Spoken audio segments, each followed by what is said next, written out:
Вы смотрите обзор экономических событий на Якутия-24, в студии Иван Лазаренко.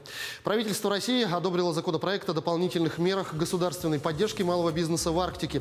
Пакет поправок позволит расширить круг потенциальных резидентов в арктической зоне. Сегодня статус резидентов арктической зоны и пакет преференций получили 83 предпринимателя.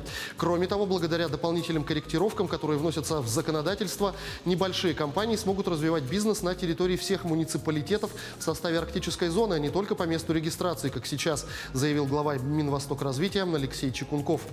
Малому бизнесу, претендующему на статус резидента арктической зоны, больше не потребуется брать на себя обязательства по осуществлению капиталовложений в недвижимость. Сейчас же для получения статуса резидента арктической зоны малый бизнес обязан инвестировать в создание или модернизацию объектов недвижимости. И продолжая тему Арктики, россияне, успешно освоившие первый дальневосточный гектар, смогут получить второй, сообщил премьер-министр Михаил Мишустин. Помимо этого, правительство расширило применение программы на территорию Арктики.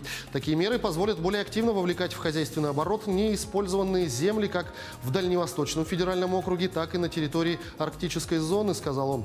Глава правительства напомнил, что с этим предложением ранее выступали представители предпринимательского сообщества. Мишустин также отметил, что теперь оформление участков будет проходить по упрощенной процедуре и в более короткие сроки.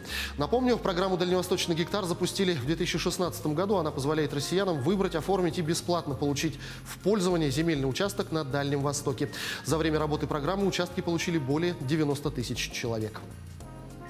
Особое внимание будет уделено сохранению традиции культуры коренных малочисленных народов Севера, Сибири, Дальнего Востока. Предприниматели, которые успешно освоили выделенный гектар, предлагали скорректировать правила, чтобы была возможность получить еще один участок для развития своего дела. Это правильное предложение. Таким людям, безусловно, нужна поддержка. Правительство расширит возможности программы дальневосточного гектара. Если человек освоил льготный участок и оформил его в аренду или собственность, он сможет получить дополнительный гектар земли. Такие меры позволят более активно вовлекать в хозяйственный оборот неиспользуемые земли как в Дальневосточном федеральном округе, так и на территории арктической зоны. А главное, дадут людям стимул к началу собственного дела, строительству жилья для своей семьи, повысят их доход, сделают жизнь более комфортной. В России продолжит меняться подход к социальной поддержке. Об этом заявил глава Минфина Антон Силуанов. По словам министра, помощь из бюджета будет все больше концентрироваться на реально нуждающихся. При этом он отметил, что подходы к определению категории нуждающихся сейчас обсуждаются в правительстве. Эксперты отмечают, что нуждаемость измеряется не только денежным доходом, а с помощью комплекса показателей и индикаторов, которые характеризуют многочисленные экономические активы. В первую очередь недвижимое и движимое имущество, сбережения, накопления и так далее. Например, люди, у которых вообще нет регулярного дохода, но есть серьезные суммы на вкладах, могут позволить себе не работать на протяжении многих лет и при этом довольно много потреблять. Поэтому очевидно, что критерии нуждаемости действительно должны подвергнуться корректировке. Тем временем годовая инфляция в Якутии в марте этого года возросла на 0,1% пункта до 4,8%, оставаясь ниже, чем в Дальневосточном федеральном округе, там показатель 5,3%, и в России в целом, там показатель 5,8%. Сдерживающее влияние на ценовую динамику в основном оказала инфляция услуг. Годовой прирост цен на услуги в марте замедлился до 4,6% после 4,8% в феврале.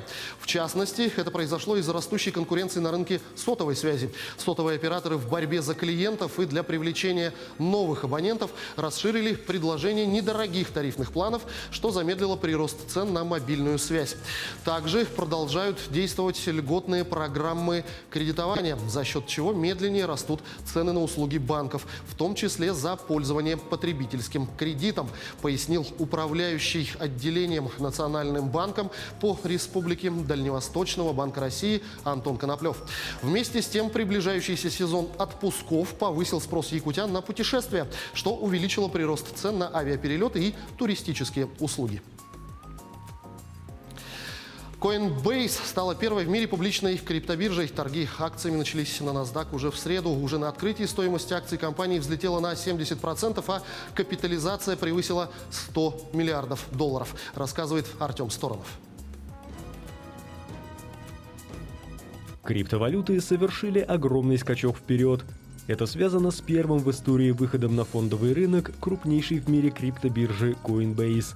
В среду бумаги площадки начали торговаться на нью-йоркской NASDAQ, и сразу после открытия их стоимость взлетела на 70%.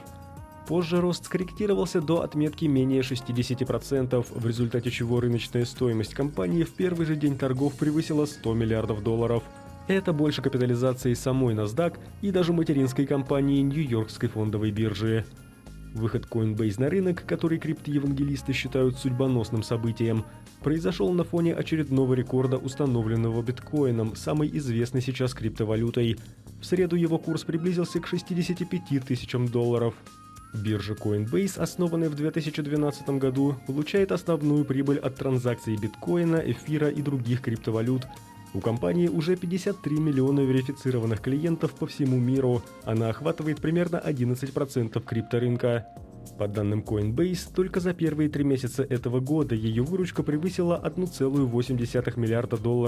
Это почти в 1,5 раза больше, чем за весь прошлый год, и в 3,5 раза больше, чем за 2019.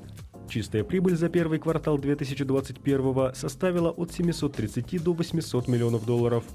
Правда, ряд аналитиков считает, что биткоин крайне нестабилен и представляет большой риск для вложений. Только за минувший год его стоимость выросла вдвое, однако в прошлом курс криптовалюты не раз падал так же резко, как и поднимался. К этому часу у меня пока все новости. Будьте в курсе экономических событий на Якутия 24.